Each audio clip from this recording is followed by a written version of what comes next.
Mayor David Martin of Stamford publicly supporting fellow Democrat Marc Abrams, who's running for Connecticut's 149th district.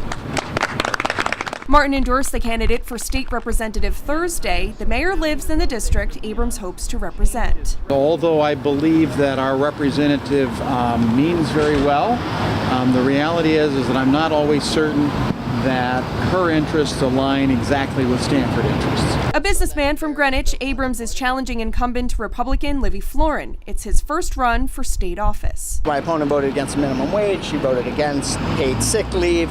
As a businessman, I can tell you my philosophy is if you can't pay a living wage and you can't allow for paid sick leave, then you don't have a viable business. Floren writes on her campaign website, quote, "I am seeking re-election to an 8th term as your state representative because now more than ever we need an experienced voice in Hartford to fight for common sense government." But Abrams says he's bringing something new to the table, part of which, he says, is his vision of working with both sides of the aisle in Hartford. Reasonable people ought to be able to sit across the table from each other and say, we can agree on the problem.